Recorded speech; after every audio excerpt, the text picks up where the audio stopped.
ఒక వీడియో చూశాను. నాకు ఇలాంటి వీడియో చూస్తే మహా ఆనందం. చూడండి.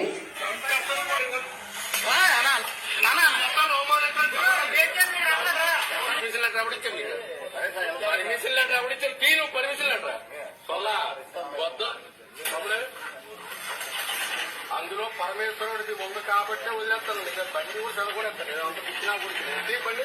మన దేశం భారతదేశం మన హిందువులకే పుట్టాము. మీ తాత కూడా హిందువుకే పుట్టాడు. అర్థమైందా? ఈ బోకర పళ్ళు గారు దేశం వెళ్ళదు.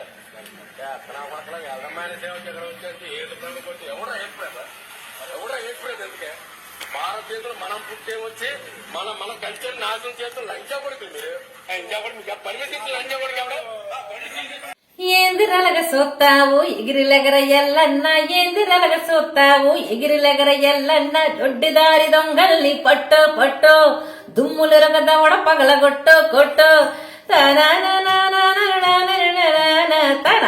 తన తన తన తన తన. ఈ తారాతారని ఎందుకనంటే అక్కడ కొంచెం పదాలు ఉన్నాయి. అసలు ఈ గురుగారు అసలు ఇప్పుడు కేసులు అంటారు కదా, అందుకు తీసేసాను. కానీ అయితే ఈ వీడియో చూసినప్పటి నుంచి చాలా ఉల్లాసంగా ఉత్సాహంగా గాలిలో తేలుతున్నట్టుంది అనమాట. నాకు ఇలాంటి వీడియోస్ చూస్తే మంచి హ్యాపీగా ఉంటది. అదనమాట. అయితే ఎందుకు కొట్టారంటే ఊరినే కొట్టలేదు. వాళ్ళు ఏడుపది ఆడరు కదా, ఇప్పుడు పక్క వాళ్ళని కెలుగుతూ ఉంటారు. అక్కడికి వెళ్ళి మన దేవుడి గురించి తప్పుడు ప్రసాద్ మీరు విన్నారు కదా, అక్కడ తప్పుడుగా మాట్లాడుతుంటే నాలుగు తగిలించారనమాట. ఎంత చెప్పాలరా మీకు సిగ్గులు గట్టే వేటి ఎందుకే ఈదుల్లో అంటే వెళ్తారు అడుక్కు తిని బతుకులు మీరున్ను. మీకు అందరూ అంటూనే ఉన్నారు ముష్టి బతుకులు ఇంటింటికి వెళ్ళి ముష్టి ఎత్తుకొని మా ఇళ్ళ ముందుకు వచ్చి ఇప్పుడు నా ఇంటి దగ్గరకు వచ్చి నన్ను తిడితే ఊరుకుంటున్నా. హిందువుల ఇళ్ళ దగ్గరికి వెళ్ళి హిందూ దేవుళ్ళు తిడుతుంటే మీకు ఏట్రా ధైర్యాలు? మీకు ఎందుకు అంత తోపలు కాసిన గుణం? మారుకోరా మీరు? నీ పోని ఎల్లు నిన్ను ఎవడొద్దరు రాజ్యాంగం అంటారు కదా, రాజ్యాంగం ఇచ్చిన హక్కు అంటారు కదా. ఎల్లోను మీ పని మీరు చేసుకోకుండా పక్క వాళ్ళకి వెలుగుతారు ఇట్రా. పక్క వాళ్ళని ఎందుకు కెలుగుతారు మీరు? పక్క వాళ్ళని కెరగడం ఎందుకు, తోపలు కాయడం ఎందుకు? అందరూ ఒకలాగా ఉంటారు. ఇప్పుడు అందరిలోనూ ఇప్పుడు అందరికి తెలిసిపోయింది మీ గురించి, బైబిల్ గురించి తెలిసిపోయింది కాబట్టి మీ ఆటలు ఇంకా సాగవు. మీరు ఊరి దగ్గరెట్టుకొని మీకు మంచిగా దేవుడిచ్చిన కృపను బట్టి, దేవుడిచ్చిన ఆరోగ్యాన్ని బట్టి, దేవుడిచ్చిన ఆయుష్ను బట్టి ఈ రోజును మనందరము కూడా ఆయన సన్నిధిలో ఉన్నామంటే పిల్లరా మనం ఎంతగానో ఆయనకి రుణపడి ఉన్నాం. అవునంటారా కాదా? అవును పిల్లరా. కాబట్టి మరి దేవుని సన్నిధిలో ఆయన ఇచ్చిన ఆరోగ్యాన్ని బట్టి, ఆయుష్ను బట్టి ఆయన సన్నిధిలో మరి ఆయన స్తుతించుకుంటూ ఆయన మహిమపరుచుకుంటూ కొన్ని మాటలు మనం నేర్చుకుందాం. మత్తయి సువార్త బైబిల్ ఉన్న వారందరూ కూడా తెరవండి. మత్తయి సువార్త అందరూ కూడా తీయండి అమ్మా. బైబిల్ కూడా అందరూ తీయండి. 13వ అధ్యాయము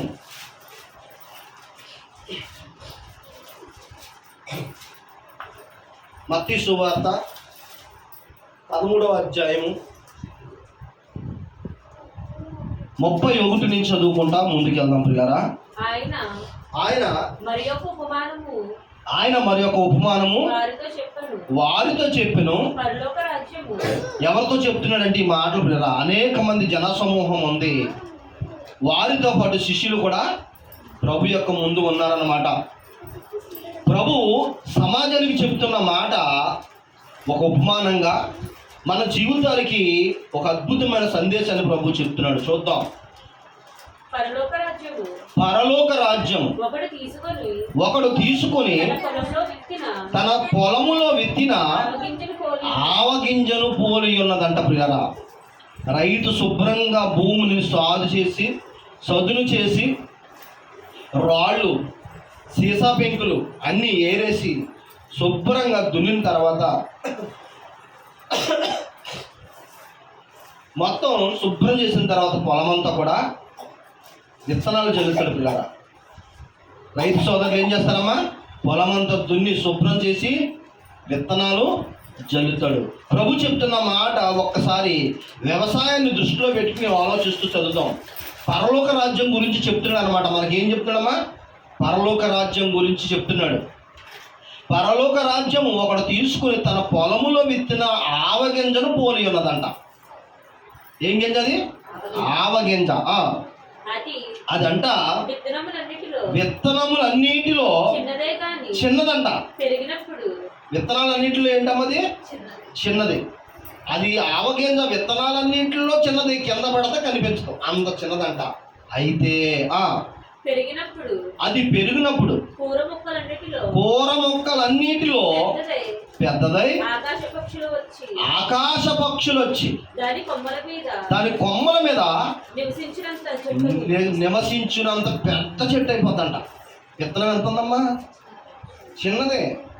మీకు ఉదాహరణ చెప్తాను. మన ముందు చెరువు దగ్గర చెట్టు, రాగి చెట్టు ఉందా? మర్రి చెట్లు చూసారా? రాగి చెట్టు విత్తనం కానీ మర్రి చెట్టు విత్తనం కానీ ఎంత ఉంటుందమ్మా? చిన్నది, కింద పడితే కనిపించదు. అవి ఏం చేస్తాయంటే కాకులు, పక్షులు ఆ కాయలు పట్టుకెళ్ళిపోయి దూరంగా పట్టుకెళ్ళిపోయి తినేసి అక్కడ వదిలేస్తాయి. అవి గోడల మీద లేకపోతే పాడడిపోయిన ఇళ్ళు మీద పడిపోయినప్పుడు ఆ విత్తనాలు ఏమవుతాయంటే ఆ గోడలో నుంచి ఏమవుతాయి? చెట్లు వచ్చేస్తానంటాయి. మర్రి చెట్టు కానీ రాగి చెట్టు కానీ ఎక్కువ ఎక్కడ మొలుతాయమ్మా? గోడల్లో మొలుతాయి. ఎందుకంటే పక్షులు వచ్చి ఎత్తుకుపోయి అక్కడ వేస్తుంది. మీకు ఎందుకు చెప్తున్నానంటే ఈ యొక్క చెట్టు గురించి మీకు అర్థం అవడం వరకు నేను చెప్తున్నానంట. ఈ ఆవగింజ చూడడానికి చిన్నదే కానీ అది ఆకాశం అంత చెట్టు అయిపోద్దంట. అనేకమైన పక్షులు వచ్చి దాని మీద వాలతాయంట. ఇదంతా మనకి ఎందుకు చెప్తున్నాడు ప్రభు? మీకు ఆలోచించరా? అది పరలోక రాజ్యం గురించి, పరలోక రాజ్యం గురించి చెప్పడం వరకు ఈ ఆవగింజను తీసుకొచ్చాడు. ఈ ఆవగింజ చూడడానికి చిన్నదే కానీ రైతు ఏం చేస్తారు? శుభ్రంగా సదును చేసి పొలాన్ని మట్టి అంతా శుభ్రంగా దున్నేసి విత్తనాలు చల్లి నీళ్లు పెట్టిన తర్వాత ఆ చిన్న విత్తనంలో నుంచి ఆకాశం అంత చెట్టు వస్తుందంట. ఎక్కడి నుంచి? చిన్న విత్తనం. యేసుక్రీస్తు ప్రభువారు అమ్మా ఇజ్రాయేలు దేశంలో యెరూషలేము అనే పట్టణంలో చిన్న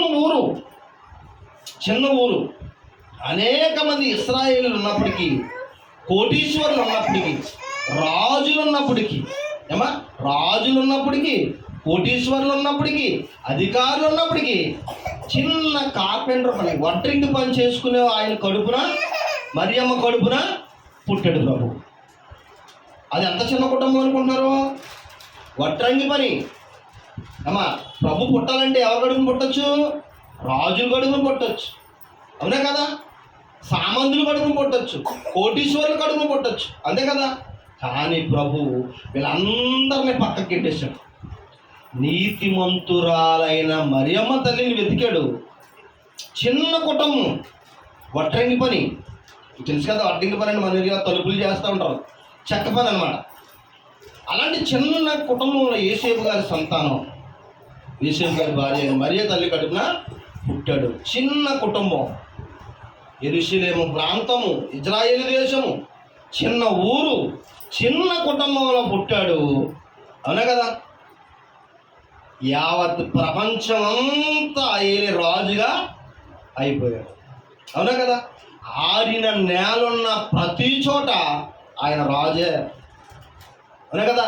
ఆయన రాజ్యం విస్తరిస్తూనే ఉన్నది.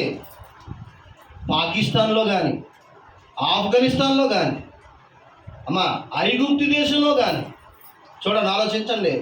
ఎన్ని దేశాలు ఉన్నాయో, ఎన్ని రాజ్యాలు ఉన్నాయో, ఆరిన నేలున్న ప్రతి చోట కూడా ప్రభు యొక్క రాజ్యం విస్తరిస్తూ ఉన్నది. ఇది వార్చలేక, ఇది చూడలేక క్రైస్తవ్యాన్ని తొక్కివేద్దామని క్రీస్తుని చంపేశారు. ఆ రోజుని ఎవరు చంపేశారు? రోమన్ ప్రభుత్వం వారు. యూదులు తన కుటుంబీకులే ప్రభుని చంపేశారు. మట్టిలో కలిసిపోయాడు అనుకున్నాడు. కానీ మూడో రోజున సమాధి బద్దలు కొట్టుకుని బయటకు వచ్చాడు మహానుభావుడు. మూడో రోజున సమాధిని బద్దలు కొట్టుకుని బయటకు వచ్చాడు. సమాధి తెలుసుకుని బయటకు వచ్చాడు ప్రభు. అనేక మంది కనిపించాడు. 40 రోజులు మరలా సువార్త చేశాడు.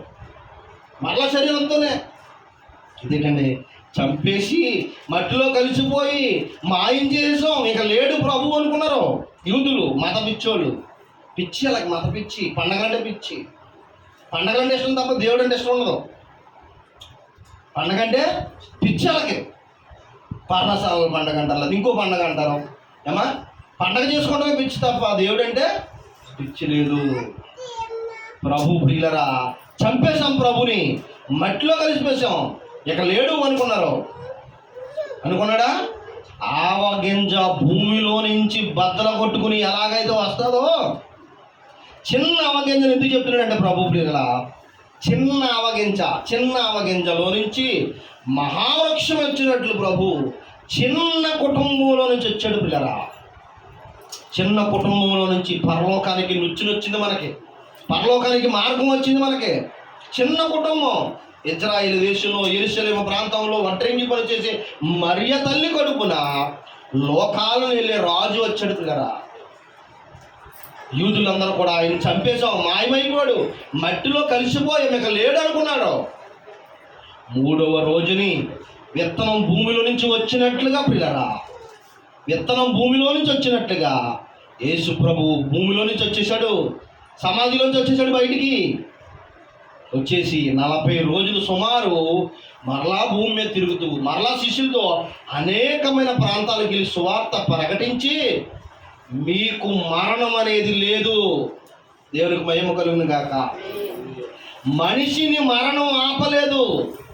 ఇదిగో నన్ను చూడండి అన్నాడు ప్రభు, నన్ను బంధించలేకపోయింది. మరణాన్ని ఉక్కుపాదంతో తొక్కి మరి నేను వచ్చాను పైకి. మరణపు ముళ్ళును విరిచాడు యేసు ప్రభు వారు.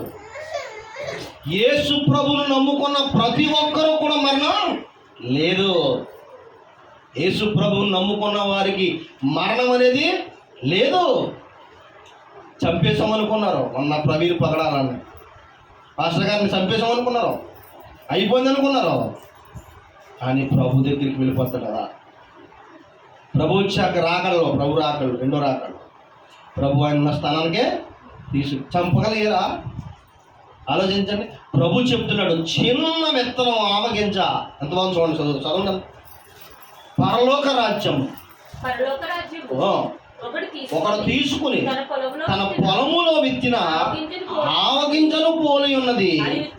అది విత్తనములన్నింటిలో చిన్నదే గాని పెరిగినప్పుడు కూర మొక్కలన్నింటిలో పెద్దదై ఆకాశ పక్షులు వచ్చి, ఆకాశం అంత ఎదిగిపోతుందంట చెట్టు.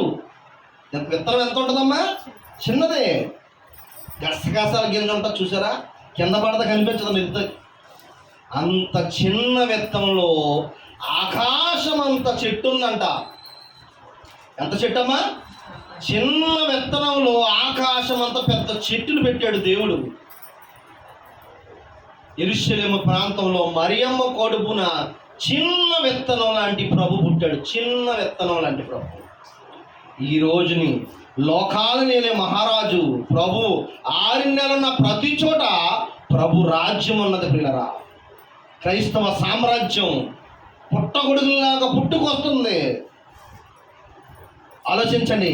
ఆ రోజును యూదులు మత పిచ్చోళ్ళు ప్రభుని చంపేశామనుకున్నారు, కానీ మరణపు ముళ్ళును విరిచాడు ప్రభు.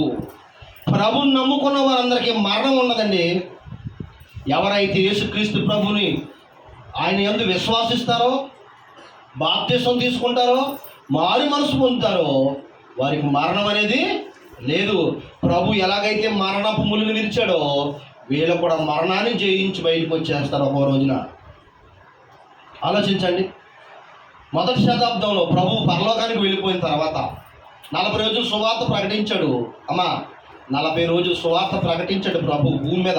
3వ రోజు లెగిసి చనిపోయి 3వ రోజు లెగిసి 40 రోజులు సువార్త ప్రకటించి శిష్యులందరికీ వాక్యాన్ని చెప్పి పరలోకం వెళ్ళిపోయాడు ప్రభు. అందరూ చూస్తుండగా శ్రీహరికోటలో విమానాలు రాకెట్ ప్రయోగాలు చేస్తారు. శ్రీహరికోట నెల్లూరు దగ్గర శ్రీహరికోట ఉంది. అక్కడ రాకెట్ ప్రయోగాలు చేస్తారు.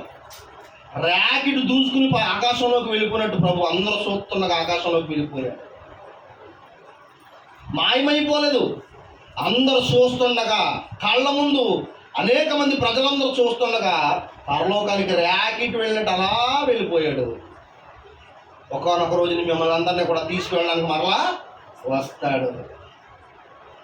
ఆలోచించండి. క్రీస్తుని నమ్మిన వారందరినీ, నీతిమంతులందరినీ చంపేద్దాం అనుకున్నారు ఆ రోజు యూదులు. ఆ రోజు రోమన్ ప్రభుత్వం పేతురు గారిని తీసుకెళ్ళిపోయి కొట్టేసి చెరసాల్లో వేశారు. పేతురు గారిని తీసుకెళ్ళిపోయి చెరసాల్లో వేస్తే సంఘం అంతా కూడా ఏం చేస్తుంది తెలుసా? మోకరించి ప్రార్థన చేస్తుంది. సంఘం అంతా ఏం చేస్తుందమ్మా? మోకరించి ప్రార్థన చేస్తుంది. పేతురు గారికి కాళ్ళకి చేతులకి బొండ అంటారు, కాళ్ళకి వేసేసి బంధం, చేతులకి గొలుసులు కట్టేసి చెరసాల్లో బంధించేశారు. ఎవరిని? పేతురుని.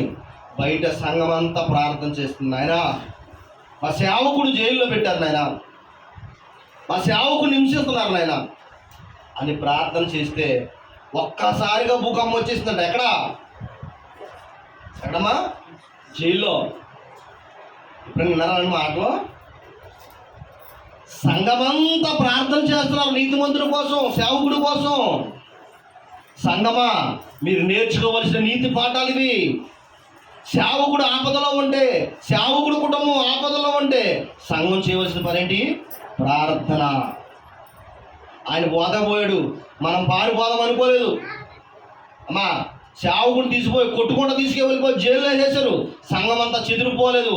అందరూ రాత్రులంతా కలిపి రాత్రిపూట ప్రార్థిస్తున్నారంట. సంఘంలో పిల్లల కానించి ముసలాళ్ళ వరకు కూడా మోకరించి ప్రార్థన చేస్తూ కన్నీరును కాస్తున్నారు. అయ్యా మా సేవకుని జైల్లో వేశారు, చంపేస్తారేమో భయంగా ఉంది నాయన.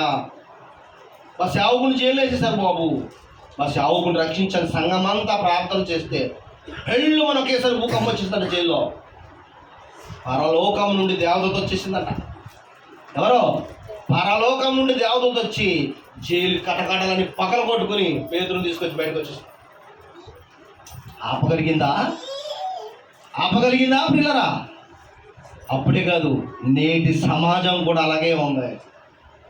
సేవకులు వాక్యం చెబుతుంటే ఉడుకుపోయి ప్రజలందరూ కూడా తండోపతండాలుగా క్రైస్తవ్యంలోకి వచ్చేస్తున్నారని, అందరూ మారు మనసు పొందేస్తున్నారని, అందరూ బాప్తిసం తీసుకున్నారని, కుల మత భేదాలు లేకుండా క్రైస్తవ్యంలోకి వచ్చేస్తున్నారని క్రైస్తవులు ఉక్కుపాదంతో తొక్కేయాలనుకున్నారు, క్రైస్తవులను చంపేయాలనుకున్నారు. ప్రవీణ్ పగడాలండి మహానుభావులు చంపేశారు. ఆగిపోయిందా? చూసారా? మొన్న మహాప్రళయం లాగా, మహాసముద్రం లాగా త్యాగాలు మొత్తం చూసారా ఎలా చేశారో? ర్యాలీ. అబ్బాబ్బా, ఇక్కడే కాదు, కాకినాడ, రాజమండ్రి, విశాఖపట్నం, ప్రతి ఊర్లో కూడా క్రైస్తవులందరూ కూడా ఒకటైపోయారు పిల్లరా. ఒకటవ్వాలి, ఒకటయ్యే సమయం వచ్చింది. ఆలోచించండి పిల్లరా. అపోస్తుల కార్యాలు చూడండి ఎంత బాగుండదు. 16వ అధ్యాయం 30వ వచనం పిల్లరా. అద్భుతమైన మాట చూద్దాం.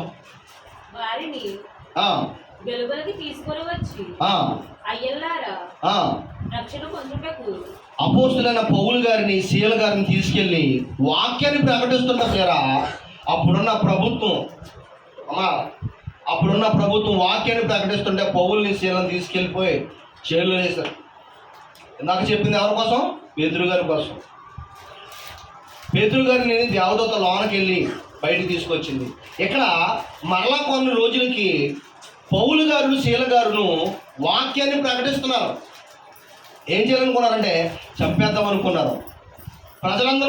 అందరి మధ్య చంపేస్తే మళ్ళీ తిరుగుబాటు వచ్చేస్తుంది, ప్రజలందరూ మమ్మల్ని రాళ్లతో కొట్టేస్తారని చెప్పి తీసుకుపోయి జైల్లో వేసేసారు. మరలా ఏం చేశారు తెలుసా?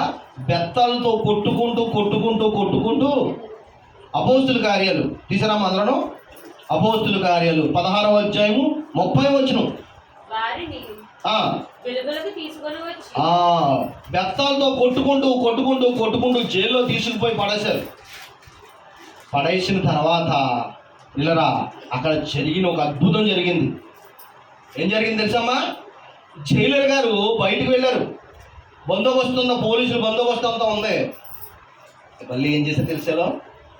నీతిమంతులు అండి ఎక్కడున్నా కానీ ఉండరండి, మౌనంగా ఉండరు. నీతిమంతులు, భక్తిపరులు నీతిమంతులు ఉండరు, మౌనంగా ఉండరు. యథార్థమంతులు మౌనంగా ఉండరు. ఏం చేస్తారో? సినిమా స్టోరీలు చెప్పుకుంటారా? సీరియల్ గురించి చెప్పుకుంటారా? యెహోవా నీ నామము ఎంతో బలమైనది, ఎంతో బలమైనది. ఎంతో బలమైనది. మోషే ప్రార్థింపగా మన్నాను కురిపించితివి. మోషే ప్రార్థింపగా మన్నాను కురిపించితివి. యెహోషువ ప్రార్థింపగా సూర్య చంద్రుల నాపితివి. యెహోషువ ప్రార్థింపగా సూర్య చంద్రుల నాపితివి. యెహోవా నీ నామము అని ఏం చేస్తున్నారమ్మా? పాటలు పాడుతున్నారంట. ఎవరో పౌలు శీల ఉండి ఎక్కడుండి ప్రార్థన చేస్తున్నారో, ఎక్కడుండి పాటలు పాడుతున్నారమ్మా? జైల్లో. క్రైస్తవ సమాజమా, నేర్చుకోవలసిన నీతి పాఠాలు ఎక్కడుండి పాడుతున్నారు? జైల్లో ఉండి ప్రభుని స్తుతిస్తున్నారు. చూద్దాం ఎంత బాగుంది చూడండి అన్నమాట. చదవమ్మా. వారిని వెలువలకు తీసుకుని వచ్చి అయ్యలారా రక్షణ పొందుటకు 26వ వచనం చదవమ్మా. 25 నుంచి చదువు. అయితే మధ్యరాత్రి వేళ పౌలును శీలయు అందరూ వినాలమ్మా, అందరూ వినాలి. ఈ మాటలు చూడాలి అందరూ. ఒకసారి బైబిల్లో అలా ఉందో లేదో నేను చెప్తున్న మాటలు అలా ఉన్నాయో ఒకసారి చూడాలి. అయితే మధ్యరాత్రి వేళ పౌలును శీలయు దేవునికి ప్రార్థన చేయించుండగా, కీర్తనలు పాడుచుండగా ఖైదీలు వినుచుండిరి. అప్పుడు అకస్మాత్తుగా మహాభూకంపము కలిగెను. చెరసాలు పునాదులు అదిరిపోయి అంట. అయ్యిపోయి దేనికమ్మా ఇవన్నీ? దేనికి అదిరిపోయి? ప్రార్థన. నిజంగా ప్రార్థనకు అంత శక్తి ఉందా అమ్మా? పాటలకు అంత శక్తి ఉందా? దేవుని పాటలకు అంత శక్తి ఉందా? దేవుని ప్రార్థనకు అంత శక్తి ఉందా? ఆలోచించాలి.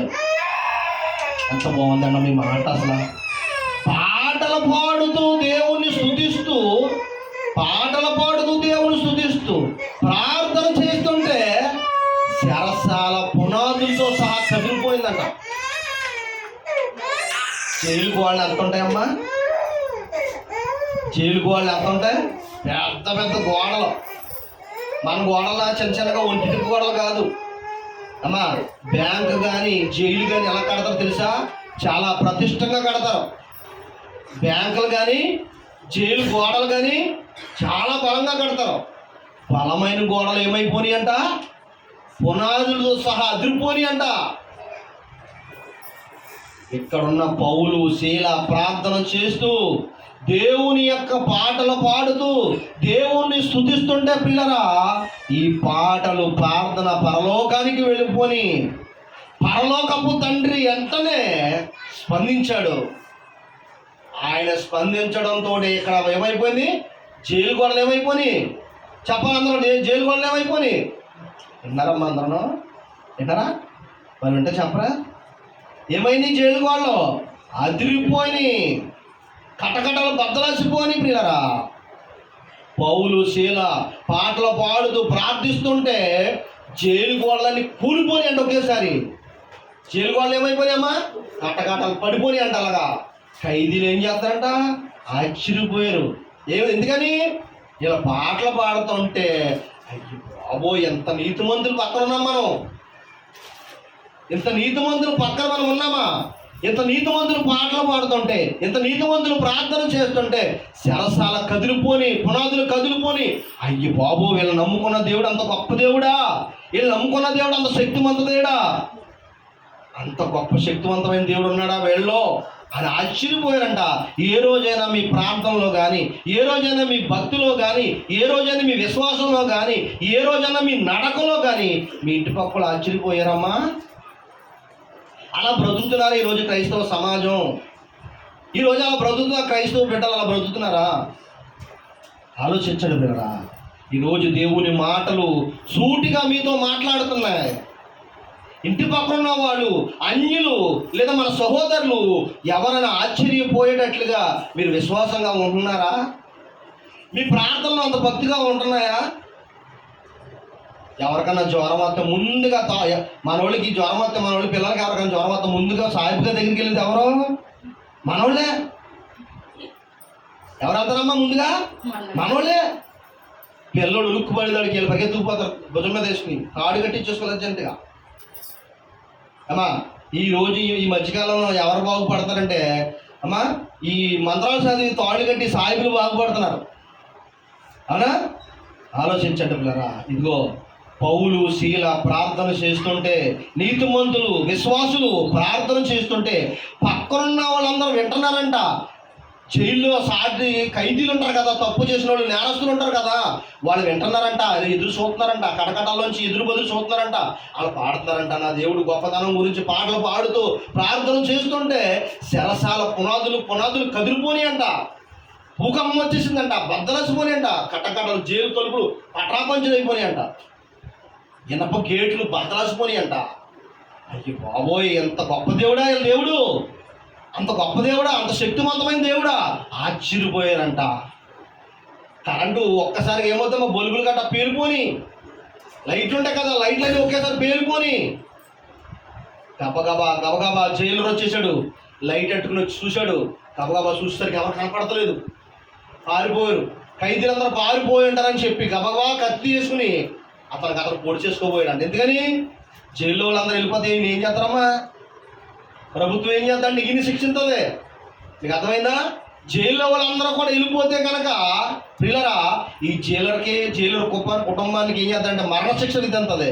అందుకే ఏం చేశాడంటే ఇంత ఘోరాన్ని నేను చూడలేనని జైలర్ కత్తిసుని పొడిచేయపోతే, ఆగండి జైలర్ గారు, మేము ఎక్కడే ఉన్నాం, ఎవరు వాళ్ళు చెదిరిపోలేదు, మేము ఎక్కడికి వెళ్ళిపోలేదయ్యా, మేము ఎక్కడే ఉన్నామన్నా. చూడండి ఎంత ఉందన్నమాట. చదవమ్మా. చెరసాల నాయకుడు మేలుకొని చెరసాల తలుపులన్నీ తెరుచుట చూచియుండి ఖైదీలు పారిపోయి ఉన్నారనుకుని కత్తి దూసి తన్ను తాను చంపుకోబోయెను. అప్పుడు పౌలు నీవు ఏ హానియు చేసుకునవద్దు, మేమందరము ఇక్కడే ఉన్నామని బిగ్గరగా చెప్పెను. అతడు దీపము తెమ్మని చెప్పి లోపలికి వచ్చి వణుకుచు పౌలుకును శీలకును సాగిలపడు. దేవునికి మహిమ కలుగును గాక. హల్లెలూయా, హల్లెలూయా. గుండెలు జారిపోని జైలర్కి వెంటనే వచ్చేసి కాళ్ళ మీద పడిపోరు. నాయన ఎంత గొప్ప మనసు నాయన మీది. జైలు తలుపులు తీసుకున్నా కానీ పారిపోలేదు మీరు. సరసాలు గోడలు పడిపోయినా కానీ మీరు పారిపోలేదు, తప్పించుకోలేదు. మీరు నీతిమంతులయ్యా. మన క్రైస్తవ జీవితాలను చూసి అనేక మంది మారిపోవాలి. క్రైస్తవ బిడ్డలను చూసి ఇంటి పక్కన వాళ్ళు మారిపోవాలి. మన బ్రతుకులు అలా ఉండాలి పిల్లరా. జైలు వెంటనే దీపం తెచ్చి కాళ్ళ మీద పడిపోడంట. జైలు తడుపులు తీసుకుంటే ఏమైపోవాలి ఖైదీలు? ఏమ్మా కటకటాలు పగిలిపోయి జైల్లో బంధించిన వాళ్ళు కటకటాలు పగిలిపోతే ఏం చేయాలి? పారిపోవాలి కదా. మరి పారిపోయారా? పారిపోలేదు. వెంటనే జైలర్ వచ్చి కాళ్ళ మీద పడిపోడా వారిని వెలుపలికి తీసుకొచ్చి అయ్యలారా రక్షణ పొందుటకు నేనేం చెయ్యాలి? వెంటనే మనసు స్పందించేసిందండి. ఇలాంటి మహానుభావుల్ని బంధించారా మీరు? ఇలాంటి మహానుభావుల్ని జైల్లో పెట్టారా? మీ దేవుడు అంత గొప్పోడా? నేను మీ దగ్గరికి రావాలంటే నేనేం చేయాలయ్యా? నేను మీకులాగా నీతిమంతులు కావాలంటే, నేను మీకులాగా భక్తులు అవ్వాలంటే, నేను యెహోవా దేవుడికి భక్తులు అవ్వాలంటే, నేను యేసయ్య పాదాల దగ్గరికి రావాలంటే నేను ఏం చేయాలయ్యా? వెంటనే మారు మనసు పొందు. ఇదిగో బాప్టిజం తీసుకోవాలంటే ఏం చేయాలమ్మా? ఏం చేయాలి? వెంటనే బాప్టిజం తీసుకో. చూడండి ఎంత బాగుందన్నమాట. అందుకు వారు ప్రభువైన యేసునందు విశ్వాసముంచుము, అప్పుడు నీవును నీ ఇంటి వారును రక్షణ పొందుదురని చెప్పి అతని ఇంటి వారందరికీ దేవుని వాక్యము బోధించెను. ఎప్పుడు జరిగిందమ్మా? ఆ రాత్రే, 2 రోజుల తర్వాత కాదు, ఆ రాత్రే. ఏ రోజైతే పాటలు పాడుతూ, ఏ రోజైతే ప్రార్థన చేస్తూ ఉండగా చెరసాల గేటులు పునాదులు కదిలిపోయాయో అప్పుడే జైలు వచ్చి పాదాల ముందు పడ్డాడు. నా మనసు కదిలిపోయిందయ్యా, మీ గొప్ప దేవుడిని నేను కూడా నా హృదయం తెచ్చుకోవాలనుకుంటున్నాను, నేను కూడా మారాలనుకుంటున్నాను, నా కుటుంబం కూడా మారాలి. ఇంత గొప్ప దేవుడిని తెలుసుకుంటామే అదృష్టమయ్యా, ఏం చేయను? వెంటనే ఇంటికి తీసుకెళ్ళిపోయారు. ఎవరినే? పౌలుని శీలని ఇంటికి తీసుకెళ్ళిపోయి వెంటనే వాళ్ళ పాదాల ముందు కుటుంబం అంతా పడిపోయారు. వాక్యాన్ని బోధించారంట. ఏం బోధించారు? వాక్యాన్ని బోధించారు. క్రైస్తవ బిడ్డల్ని, నీతిమంతుల్ని, సేవకుల్ని చంపేయాలనుకున్నారు. చంపగలిగారా? నువ్వు క్రైస్తవ బిడ్డల్ని చంపగలదువేమో కానీ క్రైస్తవుల బిడ్డలకు నోటి నుంచి వచ్చే వాక్యాన్ని నువ్వు చంపలేవు. ఆలోచించండి, వాక్యాన్ని బంధించలేరు. నువ్వు క్రైస్తవుని బంధించగలదు, సేవకుని బంధించగలదు, కానీ వాక్యాన్ని బంధించలేవు. నేటి సమాజమా ఆలోచించండి. నా దేవుడు అంత గొప్ప దేవుడు. మనిషిని చంపగలదు కానీ వాడు ఆత్మని చంపలేవు నువ్వు. ఎందుకంటే ఒకరినొక రోజున నా యేసుక్రీస్తు ప్రభు వారు వచ్చినప్పటికీ సమాధిని బద్దలు కొట్టుకుని బయటకు వచ్చేస్తారో, ఎవరైతే యేసుక్రీస్తునందు బాప్తిస్మం తీసుకుంటారో, ఎవరైతే యేసుక్రీస్తునందు విశ్వసిస్తారో వారందరూ కూడా ప్రభు రాకడకి సమాధిని బద్దలు కొట్టుకుని బయటకు వచ్చేస్తారు. మరణం వాళ్ళ మీద అధికారం చెలాయించలేదు, మరణం వాళ్ళని బంధించలేదు. ఎందుకంటే నా యేసయ్య మరణపు ముళ్ళును విరిచాడు, నా యేసయ్య మరణాన్ని జయించాడు. నా యేసయ్య నమ్ముకున్న వాళ్ళందరూ కూడా మరణాన్ని జయించేస్తారు అని ఎప్పుడైతే వాక్యాన్ని చెప్పాడో ఆ జైల్లో వాళ్ళందరూ ఏమైపోయారమ్మా? మారిపోయారు. కుటుంబం మారిపోయింది. కుటుంబం అంతా కూడా ఏం చేశారంట? బాప్తిసం తీసుకున్నారంట. వాళ్ళ గుండెలు జారిపోని ఇలాంటి దేవుడిని నమ్ముకునే అదృష్టం మాకు దక్కిందా, ఇలాంటి మహానుభావులు మా కుటుంబంలో తీసుకొచ్చామా, మా ఇంటికి తీసుకొచ్చామా అని వాళ్ళ పాదాల మీద పడి వాళ్ళు చెప్తున్న మాటలు, యేసయ్య యొక్క బోధన విని వెంటనే కుటుంబం అంతా ఏమైపోయిందమ్మా? బాప్తిసం తీసుకున్నారంట, మారు మనసు పొందిందంట. ఇది క్రైస్తవ జీవితం పిల్లరా. ఇలా కట్టబడాలి క్రైస్తవ జీవితాలు. ఆలోచించండి, ఏమనుకున్నారో? క్రైస్తవుల్ని బంధించేద్దాం అనుకున్నారో, క్రైస్తవుల్ని చంపేద్దాం అనుకుంటున్నారో. క్రైస్తవులు నువ్వు బంధించగలవేమో కానీ వాక్యాన్ని నువ్వు బంధించలేవు. వాక్యాన్ని బంధించగలరమ్మా? వాక్యాన్ని జైల్లో పెట్టగలరా? మీకు మంచి మాట చెప్పనా, జైల్లో ఉంటా ఉండి వాక్యాన్ని ప్రకటించారు. వీళ్ళు ఎక్కడి నుండి ప్రకటించారు? బయట ఉండి కాదు, బయట వాక్యాన్ని ప్రకటిస్తున్న వాళ్ళు తీసుకెళ్ళి జైల్లో వేశారు. జైల్లో ఉండి వాక్యం ప్రకటిస్తున్నాడు. జైల్లో ఉన్న వాళ్ళు, ఖైదీలు అందరూ కూడా ఆశ్చర్యపోయారు. ఎవరి దాకా ఎందుకు? జైలు కుటుంబమే మారిపోయింది కదా. ఎవరు మారిపోయారమ్మా? జైల్లో వాక్యాన్ని ప్రకటిస్తుంటే జైలర్ కుటుంబం అంటే పోలీసు కుటుంబమే మారిపోయింది. వాళ్ళు ఏం చేశారు? వాక్యాన్ని విని కుటుంబం అంతా రక్షణ పొందుకున్నారు, బాప్తిసం తీసుకున్నారు పిల్లరా. అపోస్తుల కార్యం 2 తిమోతి పత్రిక, 2 తిమోతి రాసిన పత్రిక 2వ అధ్యాయం 9వ వచనం చదువుకుందాం. లాస్ట్గా ముగించుకుందాం పిల్లరా. 2 తిమోతి పత్రిక 2వ అధ్యాయం 9వ వచనం. నేను నేరస్తుడనై ఉన్నట్టు ఆ సువార్త విషయమై సంఖ్యలతో ఏంటమ్మది? ఆ సంఖ్యలతో నేరస్తుడేనండి. ఆయన ఏం నేరం చేయలేదు, పౌలు గారి నేరం చేయలేదు, శీల గారి నేరం చేయలేదు. వాక్యాన్ని ప్రకటించినందుకు తీసుకెళ్ళి చేయలేశారు. వాక్యాన్ని ప్రకటించినందుకు చీడ్చి కొట్టేశారు అప్పుడున్న ప్రభుత్వం. ఎందుకని? వాక్యాన్ని బంధించాలనుకున్నారు, వాళ్ళ ఓళ్ళు మూయించాలనుకున్నారు.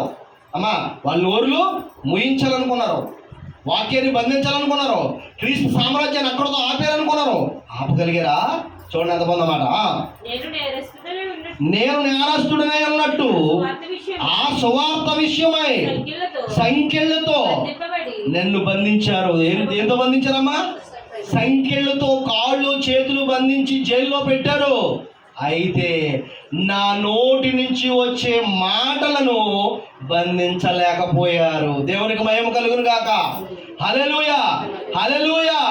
దేవుని యొక్క వాక్యాన్ని బంధించలేకపోయారు. అవతల వాళ్ళు హృదయంలోకి వెళ్తే ఆ మాటలు, అమ్మా, కాళ్ళు చేతులు కట్టేసినా కానీ, గొలుసులతో జైల్లో బంధించినా కానీ నోట్లో నుంచి వచ్చే స్వార్థ మాటలు అనేక మంది హృదయాల్లోకి వెళ్ళి అనేక మంది మారిపోతారు ఈ రోజుని. చూడండి ఎంతమంది అమ్మా, చదవమ్మా. నేను నేరస్తుడనై ఉన్నట్టు ఆ సువార్త విషయమై సంఖ్యలతో బంధింపబడి శ్రమపడుచున్నాను. అయినాను దేవుని వాక్యము బంధింపబడి ఉండలేదు. బంధింపబడి ఉండడం ఆడు బాబుతరం కాదు, ఎవడు బాబుతరం కాదు. దేవుని వాక్యాన్ని బంధించాలంటే పిల్లరా, వాక్యాన్ని పిల్లలు ఎక్కడ నుండి ప్రకటించారు తెలుసా? జైల్లో ఉండి ప్రకటిస్తుంటే జైలర్ కుటుంబం మారిపోయింది, జైలర్ మారిపోయాడు. అమ్మా అంతేకాదు, అపోస్తులైన పౌలు గారు జైల్లో ఉండి ఉత్తరాలు రాశాడు. ఎక్కడుండి ఉత్తరాలు రాశాడు. ఉత్తరాలు బయటికి వెళ్ళిపోయి, పెన్నో పేపర్తో రాసిన ఉత్తరాలు ఏమైపోయాయి అమ్మా? బయటికి వెళ్ళిపోయి, వాక్యం బయటికి వెళ్ళిపోయి అనేక మంది మారిపోయారు. మరలా ఎక్కడుండి? జైల్లో నుంచి ఉత్తరాలు ఎవరైనా రాయతాడరా? ఆలోచించండి. జైల్లోంచి ఉత్తరాలు రాసేసి బయటికి ఎత్తుంటే ఆ ఉత్తరాలు చదువుకున్న వాళ్ళు మారిపోయారు. కడపత్రాలు అంటారు తెలుసా మీకు? కడపత్రాలు. అలాగా ఉత్తరాలు రాసి బయట ఉన్న వాళ్ళకి ఎత్తే, ఆ ఇంటికి సంఘంలో ఎత్తే, సంఘంలో ఉన్న వాళ్ళందరూ వాక్యం చదివితే సంఘంలో ఉన్న వాళ్ళందరూ కూడా మారు మనసు పొందేవారు. అంత గొప్పదమ్మా వాక్యం, అంత గొప్పదే. దేవుని వాక్యాన్ని బంధించడం ఎవడ బాగుతరం కాదు. మనిషిని బంధించగలవేమో, మనిషిని కొట్టగలవేమో, నువ్వు మనిషిని జైల్లో పెట్టగలవేమో, నీ పెత్తనం మనిషి మీద చేయగలవేమో, కానీ మనిషి నోటి నుంచి వచ్చే మాటలకు, క్రీస్తు మాటలు నువ్వు బంధించలేవు. వాక్యాన్ని బంధించలేవు, రక్షణ మాటలను బంధించలేవు. పిల్లరా ఎవరు బంధించలేరు. మనిషిని చంపేశాం, ఆగిపోయింది అనుకున్నారు, కానీ మట్టిలో కలిసిన మనిషి ప్రభు రాకడికి లేచిపోయి పైకి వచ్చి చంపగలడా మనిషిని? ఆలోచించండి. క్రీస్తుని నమ్ముకున్న బిడ్డల్ని కప్పెట్టేశాం, చంపేశాం, నరికేశాం, అయిపోయింది, పూడ్చేసాం మట్టితో అనుకుంటున్నారు, లేదా కాల్చేసాం అనుకుంటున్నారు. కానీ ఒకానొక రోజున నా రాజు వస్తాడు, సైన్యములకు అధిపతి కుమారుడు యేసుక్రీస్తు ప్రభు వారు వస్తారు. మట్టిలో పడుకున్న వాళ్ళరా రండి, నేను వచ్చాను. వెంటనే సమాధిలోంచి బద్దలు కొట్టుకుని బయటకు వచ్చేస్తారు మనుషులందరూ కూడా. ఎవరైతే క్రీస్తుని నమ్ముకున్నారో, ఎవరైతే యేసుక్రీస్తునందు విశ్వాసించారో, ఎవరైతే బాప్తీసం తీసుకున్నారో, ఎవరైతే హృదయాన్ని శుభ్రం చేసుకుని మారు మనసు పొందారో వాళ్ళందరూ కూడా సమాధిలో నుంచి లేచి వచ్చేస్తారు. ప్రభుతో పాటు పరలోక రాజ్యానికి తీసుకుపోతారు. వారి పరిస్థితి ఏంటంటే వారి కుటుంబాలు శాపం పొందుకుంటారు. పిల్లరా ఏం పొందుకుంటారు? శాపం పొందుకుంటారు. ప్రభు ఊరుకోడు. వాక్యం చెప్తుంది, నీతిమంతులను చంపితే వారి రక్తం తమురుతుందంట. ఏం తమురుతుంది? వారి రక్తం తమురుతుందంట. చాలా మంది హిందూ సోదరులు అంటారు, చేసిన కర్మ ఎక్కడ పోద్ది అంటారు. మరి నువ్వు చేసిన కర్మ ఎలా పోద్ది? ఆలోచించండి, నువ్వు చేసిన కర్మ ఎలా పోద్ది? మరి అదే అంటావు, రక్తం, నీతిమంతుల రక్తం నిన్ను తరుముతుందంటే ఆ కర్మే నిన్ను ఎంటాడుతుంది, నిన్ను తరుముతుంది. అన్యాయంగా నీతిమంతులను చంపుతాం, ఇదా నీకు నేర్పించిన ధర్మం, ఇదా నీ దేవుడిని నేర్పించిన నీతి. నీతిమంతులను చంపమన్నాడా నీ దేవుడు? నీతిమంతులను చంపమన్నదా నీ గ్రంథం? క్రైస్తవ బిడ్డలను ఊచకోత కొయ్యమన్నదా నీ గ్రంథం? ఇదా? ఆలోచించండి పిల్లరా. నీకులాగా నీ మా సేవకులకి బిడ్డలు ఉండరా, పిల్లలు ఉండరా? ఆలోచించండి. అజయ్ బాబు గారు అని క్రీస్తు మాటలు ప్రకటిస్తుంటే ఈ రోజున అరెస్ట్ చేశారు. అరెస్ట్ చేతనమని పోలీసులుగా కొంతమంది నలుగురు వచ్చి అరెస్ట్ చేతనమని చెప్పి కిడ్నాప్ చేశారంట. తన భార్య చంటి పిల్లల ఏడుస్తుంది. చంటి పిల్లమ్మ, సేవకుడు భార్య ఏడుస్తుంది. పాపం నిద్ర లేదు, తిండి లేదు, బిడ్డకు పాలు లేవు, ఒళ్ళు మరి ఏడుస్తుంది. వాళ్ళ ఏడుపు, వాళ్ళ కన్నీరు పొట్టులు నిన్ను తరుముతాయి. జాగ్రత్త. నీ కుటుంబానికి ఆశీర్వాదం అనుకున్నామో శాపం తెచ్చుకుంటున్నావు నువ్వు. క్రైస్తవ కుటుంబాలను ఏడిపించిన వాళ్ళు ఎవరో బాగుపడలేదు. చరిత్ర చూడు కావాలితే. క్రైస్తవులను ఏడిపించిన వాడు, క్రైస్తవులను ఊచకోత కూర్చున్న వాడు ఎవడో బాగుపడలేదు. చరిత్ర చూడు. ఆలోచించండి పిల్లరా. ఇవి అజయ్ బాబు అన్న మహానుభావుని తీసుకెళ్ళి అరెస్ట్ చేస్తున్నామని చెప్పి తీసుకోరు, కిడ్నాప్ చేశారు. పిల్లల గొళ్ళు మన ఏడ్చేస్తున్నారు. ఇదెక్కడ న్యాయమయ్యా బాబు? ఇదెక్కడ ధర్మం? క్రైస్తవుల గురించి ఎవడు మడతాడు ఇష్టం వచ్చాడు మాట్లాడుతున్నాడు, వాడిని తీసుకెళ్ళి జైల్లో వేస్తలేదు. క్రైస్తవుల గురించి మాట్లాడిన వాళ్ళు మేము లేపేస్తామన్నా వాడిని జైల్లో పెడతలేదు. ఒక ఆవిడ అంటుంది, క్రైస్తవులు ఎక్కడికైనా వచ్చి వాక్యం చెప్తుంటే తవురు కొట్టండి అంటుంది. ఆవిడ మీద ఒక్క కేసు కూడా పెడతలేదు ఎవరన్నా. పోలీసులు ఏం మాట్లాడతలేదు. అంటే క్రైస్తవులు మాట్లాడినప్పటికీ పోలీసులకు ఏం గుర్తొస్తుందంటే కర్తవ్యం గుర్తుకొస్తుంది. అంటే పోలీసులకు ఒక న్యాయం, ఉన్నవాళ్ళకి ఒక న్యాయమా? పోలీసులకి పాస్టర్ల పైన ఒక న్యాయము, మరొకరి పైన ఒక న్యాయమా? న్యాయం అనేది అందరికీ సమానమే కదా పిల్లరా. ఆలోచించండి. కొంతమంది హిందూ సోదరులు, కొంతమంది అందరూ కాదు, మంచోళ్ళు కూడా ఉన్నారు. మంచోళ్ళు చాలామంది క్రైస్తవులు సపోర్ట్ చేస్తున్నారు. కొంతమంది ఉన్నారు మత పిచ్చి పట్టినోళ్ళు. క్రైస్తవులు ఎక్కడైనా వాక్యం చెప్తే తవురు కొట్టండి అంటారు. ఒక ఆయన సేవకుడు వాక్యం చెప్తున్న ముసలైన పెద్ద ఆయన పాపం చెప్పులతో పడుతున్నారు. ఇదా నీకు నేర్పించిన సంస్కారం? నీ గ్రంథాలు నీకు నేర్పించిన సంస్కారం ఇదా? ఈ దేవుడు నేర్పించిన సంస్కారం మీద పెద్దోళ్ళని చెప్పులతో కొట్టమనా, తండ్రి లాంటి వయసు అయిన చెప్పుతో కొట్టమనా? ఆలోచించండి. ఇలాగేంటిదే పాపం అమంతంగా పడిపోయాను పెద్దగా. పెద్ద ఆయన ఏం చేశాడు? కొట్లికి తిరుగుతున్నాడు ఒకడు అఘోరాని. అమ్మాయిని తీసుకెళ్ళిపోయి ఆడు తీసుకెళ్ళి వాడు ఇష్టం వచ్చినట్టు తిప్పుతున్నాడు. తల్లిదండ్రులు పర్మిషన్ లేకుండా అఘోర అన్నవాడు అక్కడ అమ్మాయిని తీసుకెళ్ళిపోయి ఏం చేస్తున్నాడమ్మా? కూడా తిప్పుకున్నాడు. 10 రోజులు అవుతుంది, 10 రోజులు బట్టి 20 రోజులు బట్టి తిప్పుకున్నాడు అమ్మాయిని. ఎవరో అఘోర అన్నవాడు గుడ్డలు లేకుండా తిరుగుతున్నాడు. మరి ఆయన ఎందుకు ఏం చేస్తలేదు? ఆడేదో సమాజాన్ని ఏమైనా ఉద్ధరిస్తున్నాడా? ఆలోచించండి. అమ్మాయిని తీసుకెళ్ళిపోయి తల్లిదండ్రులు ప్రణయం లేకుండా, తల్లిదండ్రులు పర్మిషన్ లేకుండా అమ్మాయిని తీసుకెళ్ళిపోవచ్చు అలాగా? ఆలోచించండి. మనకే పిల్లలు ఉన్నారు కదా, మనకే బిడ్డలు ఉన్నారు. చిన్నప్పటి నుంచి చక్కగా పెంచుకొని చదివించి ఆ తీసుకుపోతే గొడ్లు మనకు గోలెత్తి చేస్తున్నారు తల్లిదండ్రులు. పిల్లరా, ఆ అమ్మాయి పేరు శ్రీవర్షిని. అమ్మాయి పేరు ఏం పేరు? శ్రీవర్షిని. బీటెక్ ఎంటెక్ చేసిన పిల్ల చదువుకుందే. పెళ్ళిడికి వచ్చేసిన పిల్లల్ని తీసుకుపోయాడు అఘోరా. అమ్మా శవాలు తింటున్నాడు. ఆయన పట్టుకోలేకపోతుంది. ఆయన తీసుకెళ్ళి లోన్ వెళ్ళిపోతున్నారు ఈ ప్రభుత్వం, ఈ పోలీసులు. ఆలోచించండి ఒకసారి. మనసున్న మనుషులారా, మనసున్న అధికారులారా ఆలోచించండి. ఇదా నేర్పుతున్నా మీకు దేవుడు నేర్పుతున్నా? అసలు నీతిదా? నీతిమంతులను కొట్టేమని, నీతిమంతులను పోలీస్ స్టేషన్లో పెట్టామని, జైలు వేసామని చెప్తుందా మీ ధర్మం? క్రైస్తవులు వాక్యం చెప్తే కొట్టేయాలా? ఆలోచించండి. ఆలోచించండి. ఈ అఘోరగాన్ని వదిలేశారు. ఒకడు అంటున్నాడు, మేము మొత్తం క్రైస్తవులందరినీ లేపేస్తాం మేము అంటారు. ఒకడు పబ్లిక్గా అంటున్నాడు, యూట్యూబ్లో పబ్లిక్గా అంటున్నాడు, క్రైస్తవులు మేము మా వాళ్ళందరూ లేపేస్తారు ఒక్కొక్కడిని. నా దగ్గర తుపాకుంటే అంటే ఇలా కాల్ చేస్తాను అంటున్నాడు. ఇలా కాల్ చేస్తాడంట. ఇదా నీకు నేర్పిన సంస్కారం? ఈ దేవుడు నీకు నేర్పిన సంస్కారం ఇదా? ఆలోచించండి ప్రేమ. క్రైస్తవులను చంపేద్దాం అనుకుంటున్నారు, లేకుండా చేసేద్దాం అనుకుంటున్నారు. ఇదిగో చూడండి ఎంత బాగుందో. మొదటి వచ్చిన చూడండి ఎంత బాగుందో. మత్తయి సువార్త 13:31 ఎందామో చదువుకుంది. పరలోక రాజ్యము ఒక మనుషుడు విత్తిన ఆవగింజను పోలి ఉన్నది. ఒక మనుషుడి విత్తన ఆవగింజను పోలి ఉన్నది. ఆ చెట్టు ఆకాశం అంత ఎత్తు అయిపోయిందంట. ఎక్కడ ఎంత ఎత్తు అయిందమ్మా? ఆకాశం అంత ఎత్తు అయిపోయిందంట. దాని మీదకి అనేక మంది పక్షులు వచ్చి వాలి చక్కగా నివసిస్తున్నాయంట. ఆలోచించండి. క్రైస్తవ్యం పిల్లరా విస్తరిస్తూ ఉన్నది. 6 నెలలున్న ప్రతి చోటకే క్రైస్తవ సామ్రాజ్యం కట్టబడుతుంది. పిల్లరా దేవుని కోసం బ్రతకండి, నీతిగా బ్రతకండి, యథార్థంగా బ్రతకండి, తప్పు చేయకుండా బ్రతకండి పిల్లరా. ఇది దేవుడు వచ్చి రాకడా. ఇవన్నీ మనకు అర్థమవుతున్నాయి, కళ్ళ కట్టినట్టు అర్థమవుతుంది. బైబిల్ గ్రంథాన్ని దగ్గర పెట్టి చూస్తే దేవుని రాకడా సమీపమై ఉన్నది. కాబట్టి మనందరం కూడా నీతిగా, యథార్థంగా, భక్తిగా బ్రతుకుతాం. పట్టుకున్న విశ్వాసాన్ని గట్టిగా పట్టుకుందాం. వదలొద్దు. ఈ రక్షణ సమయాన్ని మనం అశ్రద్ధ చెయ్యొద్దు. ప్రభుని గట్టిగా పట్టుకుందాం, ఆయన పాదాలను గట్టిగా పట్టుకుందాం, మనకున్న విశ్వాసాన్ని గట్టిగా పట్టుకుందాం పిల్లరా. మా అయితే ఏం చేస్తారు? చంపేస్తారు, సేవకులు చంపేస్తారు, చచ్చిపోతాం, మట్లో కలిసిపోతాం. ఆలోచించండి. ఏదో రోజు ఎలాగా చచ్చిపోవాలనిసిన వాళ్ళమే. అందరూ ఏదో రోజు చచ్చిపోవాల్సిన వాళ్ళమే. ఉంటామా? చచ్చిపోతాం కదా. కానీ నీతిలో ఉండి చచ్చిపోతాం, దేవుళ్ళో ఉండి చచ్చిపోతాం, వాక్యాన్ని ప్రకటిస్తూ చచ్చిపోతాం, దేవుడున్న లోకానికి వెళ్ళిపోతాం. కానీ సమాజమా క్రైస్తవులను ఊచకోత కూర్చిన వాడు ఎవడో కూడా బాగుపడినట్లు చరిత్రలో లేదు. క్రైస్తవుల్ని రక్తం చిందించిన వాడు ఎవడో కూడా బాగుపడినట్లు లేదు. ఆ రక్తం మీ కుటుంబాన్ని మిమ్మల్ని తరుముతుంది. జాగ్రత్త. మనందరం నీతిగా బ్రతుకుతాం. క్రైస్తవ బిడ్డలరా, సేవకులరా, అందరూ ఐక్యత కలిగి ఉందాం. ఈ చనవాక్యం దేవుడు దీవించును గాక. ఆమేన్. అందరికీ వందనాలు.